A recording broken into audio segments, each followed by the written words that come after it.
demons specifically began to teach mankind how to make devices to talk to them.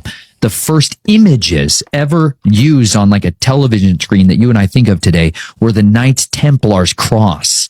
They were literally channeling these spirits to give them technology to help them have access to their realm.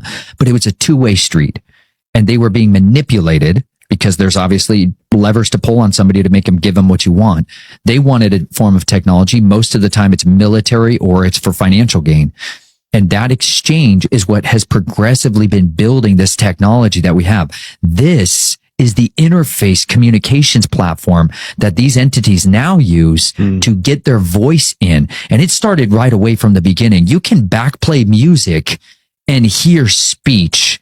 Even when people are normal, singing gospel, Christian song, you will still hear other speech coming in backwards.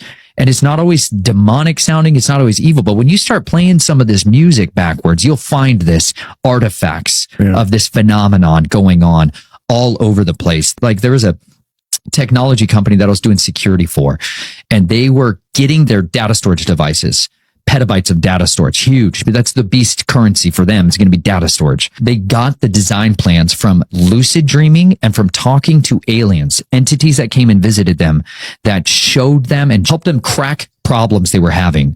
They were doing ritual, not the same kind of voodoo creepy stuff that people would think of, but they were communing with them under a man who was much more the handler of this group, who was an adept in these organizations. And he was teaching them, oh, here's how you can take this psilocybin mushroom. Here's how you can take these different compound supplements. And here's how you structure yourself with fasting and with sleep deprivation. And so that you will have these interactions. That was where their technology for this data storage had its origin points. But that's just one little tiny drop in a big bucket of the story of the chain of custody for where much of our technology has come from. Demon. What an interesting take, man. Now, for those of you that don't know, this is Nathan Reynolds. I'm not going to say that I agree with everything that he says because I don't know everything that he's ever said, guys. So I can't just go out on good faith and just vouch for this guy. But what I am going to say is he has a lot of useful information just like this. Now I'm going to try and go to this channel. This is the Confessionals TikTok channel. I'm going to try to go to their page and find more information on this exact topic. So I'm not seeing any more information on maybe this right here. This is fallen angel technology. Apollo has a very different approach because he is still bound. He is not risen. He is in darkness in the bottomless pit and locked up. And if you want to go talk to him, you have to be a carrier of the X, which is the covenant of his kingdom, a child of his throne, and be able to die, go down into the bottomless pit and talk to him. So they literally performed a medical procedure, like a table like this, all surgical steel room. And it was deep, like a bathtub with a drain in the center. And they laid me inside there, and they brought in a group of people dressed in robes, but nothing special, like dudes, creeps, freaks. But then they brought in a different thing who was completely covered in blood, like huge quantities of blood, like 5 gallons of 5-gallon buckets worth of blood. I know how much blood it takes to cover a person. And he was covered in blood, like he had stood under a shower and bathed in blood, red, vibrant, fresh blood.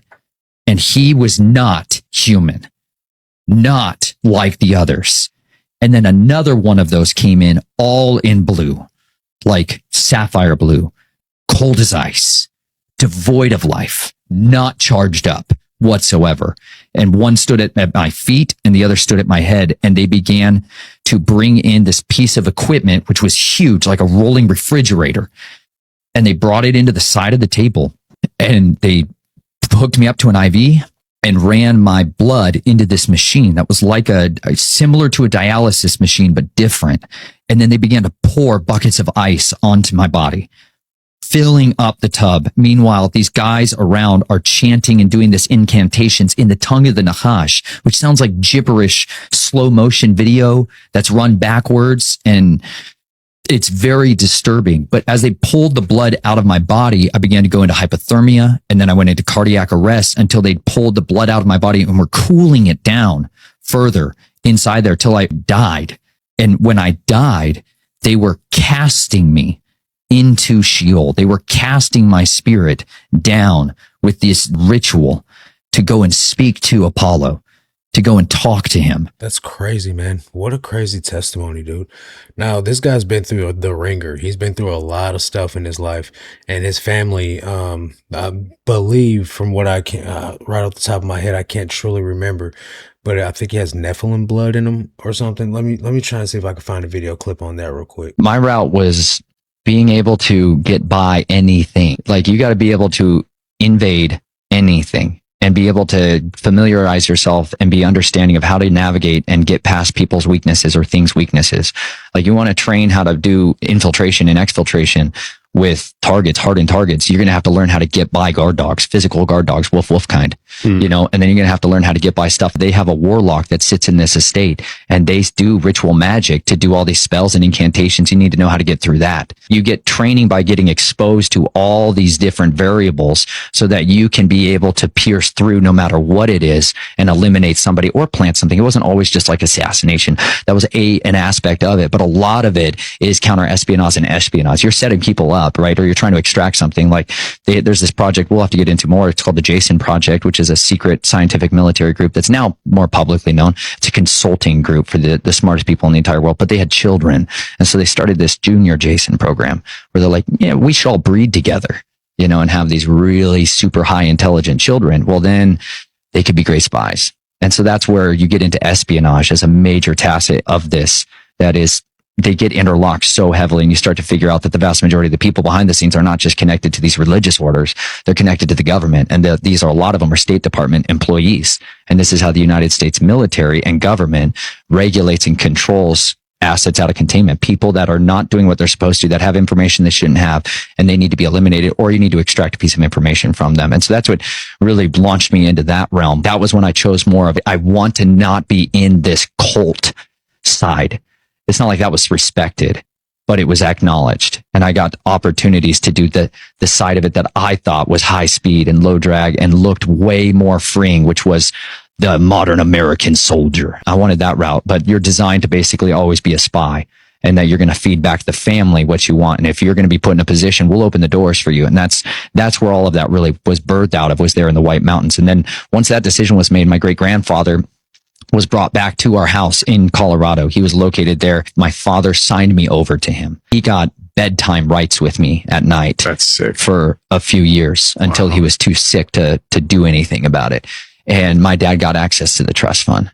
And that was when everything went from like surface level, poor, middle class American to like plane, new car, houses, bed and breakfasts. Like my family became wealthy, and I got thrown from freak show level werewolf Psychoville down in Arizona into the big city of Colorado Springs, which was military gods. Like military, it is the capital of the New World Order. It's Denver, the Front Range of Colorado, is 100% the place where the capital has been built and the infrastructure was laid. And so I got put into the military side of the projects there when I was a young teen. It says that he's a Nephilim bloodline assassin who was trained to battle warlock magic. Now, that's just a heck of a caption right there. Not the one that's on the screen, the one that's in the caption right here. But still, so I've got to do my research on this guy and do a deep dive on him. But I already know that I could go deep, deep, deep on this guy and only scratch the surface. But let me know your thoughts on this guy, man. What do you think? You believe any of this? I know I've covered him in a couple of different videos before. I do believe what he's saying. I do believe that we live in a spiritual world. Nephilim, fallen angels, the stupid fly. It all exists, guys. It's real. Everything is real. None of this stuff is false. The Bible tells us about the Nephilim, about the fallen angels. We see the giants in Kandahar. It's this stuff is real, guys. I know it seems weird. We don't want to talk about it because when it comes down to the stuff that's in the Bible, that's the stuff that we don't highlight. That's the stuff that we don't focus on. So I get it. I probably wouldn't want to focus on it either if it was something that bothered me, but ultimately there's no fear. We don't have a spirit of fear because we know Jesus. We're saved by the blood of Jesus, right? So I think this stuff is very, very interesting, and I'd like to get your thoughts on it as well. That's going to do it for this one. I'll leave the link to this TikTok channel. It's the Confessionals down below in the description to give them credit for their work, as well as to make it easy for you guys to follow them if that's what you choose to do. That's going to do it for this one, though. I'll catch you guys on the next one. Until then, God bless.